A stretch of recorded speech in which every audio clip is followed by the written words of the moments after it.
Estou sempre com fome. Sensor Steel mira. Rússia passou dos limites faz tempo. Desta vez, a Rússia violou o espaço aéreo da OTAN e segue provocando a aliança. Hoje vamos tratar desse assunto adequadamente. Vamos conferir. Em 19 de setembro, 3 caças russos invadiram o espaço aéreo da Estônia, membro da OTAN. Esse incidente já é o terceiro, em apenas uma semana. Depois da Polônia e da Romênia, agora até a Estônia teve seu espaço aéreo violado. 3 MiG-31 russos invadiram o espaço aéreo da Estônia pelo Golfo da Finlândia, sobre o Báltico, e ficaram 12 minutos até 9 quilômetros dentro do território estoniano. Nesse momento, a Força Aérea Italiana, que estava realizando uma missão inicial nas proximidades, enviou rapidamente caças F-35 em resposta ao pedido da Estônia. Nesse momento, a Rússia agiu de forma bastante ameaçadora. Eles realizaram o voo a apenas 22 quilômetros da capital da Estônia, Tallinn. Para comparar, seria como se tivessem voado em Bucheon, em relação à Coreia. Nessa ocasião, a Força Aérea Italiana foi enviada em seu lugar, porque a Estônia tem um exército pequeno e nem sequer possui caças. Por isso, a Força Aérea Italiana foi mobilizada. Os caças russos não tinham plano de voo nem transponders ligados. Eles também não mantiveram comunicação bidirecional com o controle de tráfego aéreo da Estônia. Simplesmente ignoraram todos os contatos da Estônia e cometeram uma provocação. A OTAN declarou que esse incidente é mais um exemplo do comportamento imprudente da Rússia e também uma demonstração da capacidade de resposta da OTAN, criticando fortemente a Rússia. É muito raro a Rússia violar o espaço aéreo assim. Antes, podiam enviar drones e dizer que foi engano. Desta vez, uma aeronave tripulada fez uma provocação clara.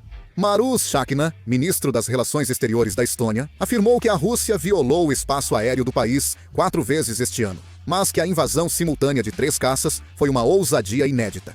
Ele disse que é necessário fortalecer vários tipos de pressão devido às provocações da Rússia, já que forças russas invadiram o espaço aéreo da Estônia. O artigo 4 da OTAN também foi acionado. O artigo 4 da OTAN permite que aliados peçam consultas urgentes se sua integridade, independência ou segurança estiverem ameaçadas. Desde a fundação da OTAN até 2025, o artigo 4 foi invocado só 6 vezes, sendo 3 em uma semana, refletindo provocações russas mais ousadas e a percepção de ameaça pela OTAN. Donald Trump, presidente dos Estados Unidos da América, criticou a invasão do espaço aéreo da Estônia por caças russos, dizendo que poderia ser um grande problema. Depois, a Rússia negou ter violado o espaço aéreo estoniano. A Rússia afirmou que seus caças voavam sobre águas neutras do Báltico ao se deslocarem do noroeste do país para Kaliningrado.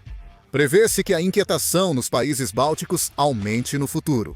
Segundo uma recente reportagem da Reuters, foi revelado que os Estados Unidos estão considerando internamente interromper parte do apoio de segurança que vinham fornecendo aos países bálticos.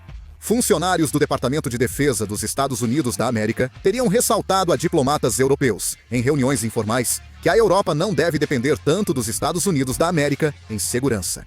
O ponto central das declarações dos Estados Unidos era que, especialmente a Letônia, a Lituânia e a Estônia, que fazem fronteira com a Rússia, devem arcar sozinhas com os custos e responsabilidades necessários para a própria defesa. Os Estados Unidos da América forneciam sistemas de defesa aérea, radares e treinamento para forças de resposta rápida nos países bálticos. No entanto, se essa discussão se concretizar, esse tipo de apoio pode ser reduzido a curto prazo, e a lacuna de segurança enfrentada pelos países bálticos deve ser considerável. A mudança dos Estados Unidos da América pode impactar toda a OTAN, além da suspensão do apoio técnico-militar. Devido à localização geopolítica, os países bálticos são os mais expostos à pressão russa. Na verdade, com a recente intensificação das tensões, devido às repetidas violações do espaço aéreo da região por caças e drones russos, uma decisão como essa dos Estados Unidos só pode aumentar ainda mais a insegurança desses países. A mudança de postura dos Estados Unidos da América levanta uma dúvida entre aliados. Eles realmente vão nos proteger até o fim em uma crise? Polônia e países bálticos, já marcados por sacrifícios entre grandes potências, ficam extremamente ansiosos com qualquer abalo na confiança na aliança. O movimento dos Estados Unidos desta vez está justamente tocando nesses nervos sensíveis. Parece que, no fundo, os Estados Unidos estão considerando o nacionalismo e a redistribuição de seus próprios recursos de defesa. Os Estados Unidos têm enfatizado recentemente a defesa do território nacional e as prioridades estratégicas na região Ásia-Pacífico, e por isso está ficando claro que querem reduzir o excesso de encargos na frente europeia. Para os países bálticos, isso significa enfrentar sozinhos a ameaça russa. No final das contas, essa situação pode acabar aprofundando ainda mais a desconfiança e as divisões dentro da OTAN, exatamente como a Rússia deseja. Os países bálticos vão exigir uma resposta militar ainda mais firme, enquanto os países da Europa Ocidental, provavelmente, adotarão uma postura cautelosa diante dessas demandas, aumentando assim a possibilidade de um distanciamento entre os dois lados. Acredita-se que a Rússia esteja focando nesse ponto e elevando suas provocações. Há uma análise crescente de que este incidente não foi simplesmente uma situação acidental, mas sim uma provocação calculada e intencional por parte da Rússia. Após a guerra na Ucrânia, a Rússia seguiu exibindo força militar no leste europeu. A avaliação é que tanto violações aéreas com caças, quanto o envio constante de drones à Polônia e Romênia superam uma ameaça militar. O objetivo é analisar em que nível opera a defesa antiaérea da OTAN, sua velocidade de resposta e se há intenção real de abater alvos. O que chama ainda mais atenção é o conflito interno dentro da OTAN, pois as posições dos países da Europa Oriental e dos países da Europa Ocidental estão claramente divididas. Do lado da Europa Oriental, incluindo Polônia e os países bálticos, há uma posição firme de que a aeronave invasora deve ser abatida imediatamente assim que violar o espaço aéreo. Recentemente, com os Estados Unidos mostrando sinais de reduzir o apoio aos países bálticos, a insegurança na região aumentou ainda mais. É exatamente por isso que os países da Europa Oriental não têm outra escolha a não ser adotar uma postura ainda mais firme. Já os países da Europa Ocidental, como Reino Unido, França e Alemanha, seguem mais cautelosos. Isso ocorre por medo de que uma reação mais dura à Rússia provoque uma escalada incontrolável. Com receio de uma guerra total, esses países priorizam o diálogo para gerenciar a situação. Com o aumento das divergências entre os dois lados, a resposta coletiva da OTAN é constantemente adiada. Países do leste europeu pedem ações firmes, enquanto os da Europa Ocidental mantêm cautela. Assim, a OTAN mantém advertências ambíguas e implantação militar limitada. Por isso, alguns afirmam que, se a Rússia invadisse os países bálticos, a OTAN poderia hesitar e não intervir imediatamente. A Rússia está explorando essa brecha. Ela expõe abertamente as divisões dentro da aliança e destaca para o mundo inteiro que a OTAN não consegue falar com uma só voz. No final das contas, esse incidente não termina simplesmente como uma violação de espaço aéreo por alguns caças, mas se torna uma oportunidade para colocar à prova toda a ordem de segurança europeia. Se isso continuar, cada país pode adotar um sistema de autodefesa para sobreviver sozinho. Já está acontecendo que vários países europeus estão discutindo a possibilidade de se armarem com armas nucleares próprias.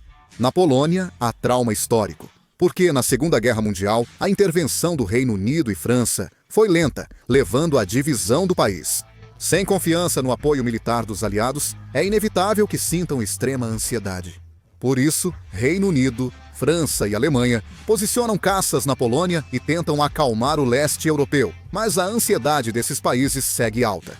Vários cenários estão sendo discutidos sobre o desenrolar da situação daqui para frente. Primeiro, há o caso de a Rússia ampliar ainda mais as provocações como está fazendo agora. Se atos como a violação do espaço aéreo ou a infiltração de drones continuarem a se repetir e aumentarem de intensidade, existe o risco de ocorrerem conflitos locais. Se os países bálticos ou a Polônia derrubarem um caça russo, as tensões militares inevitavelmente aumentarão. A OTAN não pode tolerar uma situação em que a segurança de seus membros esteja ameaçada, então é muito provável que, pelo menos como uma resposta mínima, envie mais caças e tropas. Situações assim podem evoluir de pequenos confrontos para uma escalada regional. A OTAN pode também superar divisões internas e apresentar uma voz mais unificada. Atualmente, a Europa Oriental e a Europa Ocidental estão divididas entre uma resposta mais dura e uma abordagem mais cautelosa. Mas, se os Estados Unidos e os principais países europeus conseguirem estabelecer princípios comuns de resposta por meio de coordenação, a pressão da Rússia pode ser significativamente enfraquecida. A Rússia explora conflitos na OTAN. Por isso, quanto mais unida a aliança, menos eficazes são as provocações russas. Se a OTAN citar oficialmente o artigo 5 sobre defesa coletiva, a Rússia também terá que evitar ações aventureiras. No final das contas, o ponto central depende da unidade da aliança. De modo geral, espera-se que a situação futura seja determinada pela combinação de 3 fatores: o nível de provocação da Rússia, a coesão interna da OTAN e a direção da política dos Estados Unidos. Se algum desses fatores ficar instável, a segurança europeia pode se tornar imprevisível. Assim, os desdobramentos futuros serão um teste para avaliar mudanças na política internacional, e não só uma questão militar. A Rússia tem provocado a OTAN de forma astuta, violando o espaço aéreo 3 vezes só na última semana, com provocações cada vez mais intensas. O que mais poderá acontecer no futuro? Por favor, Deixe sua opinião nos comentários. Encerramos o vídeo por aqui. Muito obrigado.